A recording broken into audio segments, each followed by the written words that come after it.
Hi, నేను మీ doctor C Veerender, counselling psychologist from యుఎన్మి కౌన్సిలింగ్ సెంటర్, హైదరాబాద్. గత కొద్ది రోజులుగా ఫోన్ ట్యాపింగ్ గురించి వింటూ ఉన్నాం. ఫోన్ ట్యాపింగ్ గురించి వార్తల్లో గత ప్రభుత్వం రకరకాల వ్యక్తులు, వాళ్ళ పార్టీకి సంబంధించిన వ్యక్తులపైన, తర్వాత వేరే పార్టీకి సంబంధించిన వ్యక్తులపైన నిఘా పెట్టి వాళ్ళు మాట్లాడుకుంటున్న సమాచారాన్ని వాళ్ళు సీక్రెట్గా విని దానికి సంబంధించిన ఎన్నో రకాల చర్యలు చేపట్టిందనేది అభియోగం నడుస్తూ ఉంది. నిజంగా దీనివల్ల నష్టాలేంటి, లాభాలేంటి? నిజంగానే ఇది ఒక పెద్ద వ్యవస్థ పరంగా చేస్తేనే ట్యాపింగ్ చేయొచ్చా?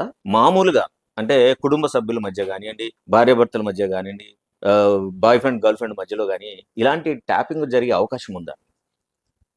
అంటే చాలా ఇంట్రెస్టింగ్ స్టోరీ మీకు ఈ రోజున నేను షేర్ చేసుకుంటున్నాను. లాస్ట్ మంత్ ఒక భార్యాభర్తలు వచ్చారు. భార్య భర్త మీద కంప్లైంట్ చేస్తూ ఉంది. ఇతను వేరే అమ్మాయిలతో ఫ్రెండ్షిప్ చేస్తున్నాడు, తర్వాత నాకు తెలియకుండా రకరకాల ప్లేస్లకు వెళ్తున్నాడు అంటే అతను అన్నాడు, లేదు లేదు, ఇది ఓన్లీ నామే అనుమానం, నేను పోవటం లేదు అని డినైల్ చేశాడు. సరే అని చెప్పి నేను అబ్బాయిని బయట కూర్చుండబెట్టి అమ్మాయితోటి కన్వర్జేషన్ స్టార్ట్ చేసిన తర్వాత అమ్మాయి చెప్పింది, నేను ఒక యాప్ వేసాను సార్, అందులో ఆ యాప్ ఆయన ఫోన్లో ఆయనకు తెలియదు, నాకు అంతా కూడా నా ల్యాప్టాప్ ఆయన ఫోన్ కనెక్ట్ అయి ఉంటుంది, ఆయన ఎక్కడెక్కడ బొందులో ట్రాక్ చూపిస్తుంది, ఆయన ఏమేమి మాట్లాడతాడో నా ఫోన్లో వినిపిస్తుంది, ఆయన ఎక్కడెక్కడ ఎవరితో ఫోటోలు తీశాడో కూడా అవన్నీ కూడా నేను ఫోటోను రికవర్ చేసుకోగలుగుతాను, ఇదంతా నేను చేశాను అని చెప్పింది ఆవిడ. తర్వాత we did therapy session for both the people, how to develop the trust between them. So ఇప్పుడు మనం చర్చించాల్సింది ఏంటంటే, ఇలాంటి పద్ధతులు అంటే అవతలి వ్యక్తికి తెలియకుండా గోప్యంగా ఉండాల్సిన విషయాల్ని అవతలి వ్యక్తులకు తెలియకుండా సీక్రెట్గా వినడం, చూడడం మనకున్న చట్టాల ప్రకారం కానివ్వండి, మనకున్న ఎథిక్స్ ప్రకారం కానివ్వండి, నేరం ఒకటి, చట్టపరంగా నైతికత లేని విషయంగా మనం గుర్తించాలి. మరి ఎందుకు చేస్తారు అంటే, ఎక్కువ మంది చెప్పే విషయాలు ఏంటి?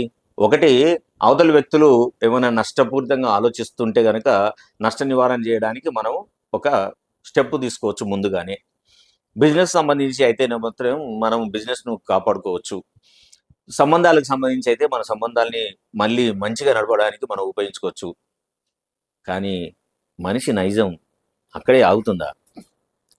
తనకు అవసరం లేని అవతల వ్యక్తులకు నష్టాన్ని కలిగించేవి కూడా చెయ్యాలనే కోరిక తప్పకుండా ఈ చర్య మనిషిని ప్రేరేపిస్తుంది. ఇప్పుడు మన గత ప్రభుత్వం యొక్క పరిస్థితి చూస్తే, తనకు చాలా అత్యంత దగ్గర ఉన్న వాళ్ళను ఈ ఫోన్ ట్యాపింగ్ వల్లనే చేయడం వల్లనే వాళ్ళు రకరకాలైన కొన్ని తప్పులు చేశారు, రకరకాలుగా కొన్ని మంచి పనులు కూడా చేసుకున్నారు కావచ్చు.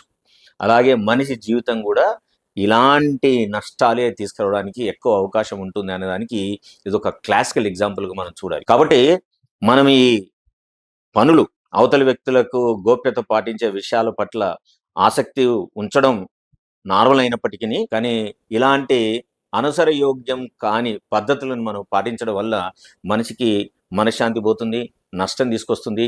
ఫస్ట్ ఇద్దరు వ్యక్తుల మధ్య ఉండాల్సినంత ట్రస్ట్ కూడా బ్రేక్ అయిపోతుంది. రాబోయే కాలం లోపల నీ కుటుంబ సభ్యులు కూడా నిన్ను కూడా అస్సలే నమ్మలేని పరిస్థితి దాపురిస్తే మీరు పూర్తిగా ఐసోలేట్ అయిపోయి పూర్తి ఫ్రస్ట్రేషన్కి గురై మీరు డిప్రెషన్కి వెళ్ళడానికి కూడా అవకాశం ఉంటుంది. కాబట్టి ప్రభుత్వాలే చేస్తున్నాయి, పెద్ద పెద్ద పార్టీలే చేస్తున్నాయని చెప్పి దయచేసి మిత్రులారా, మీరెప్పుడు కూడా ఇలాంటి ట్యాపింగ్లకు కానీ, ఇలాంటి గోప్యతగా పాటించాల్సిన విషయాలను సీక్రెట్గా వినాలనే కోరిక నుంచి మీరు బయటికి రండి.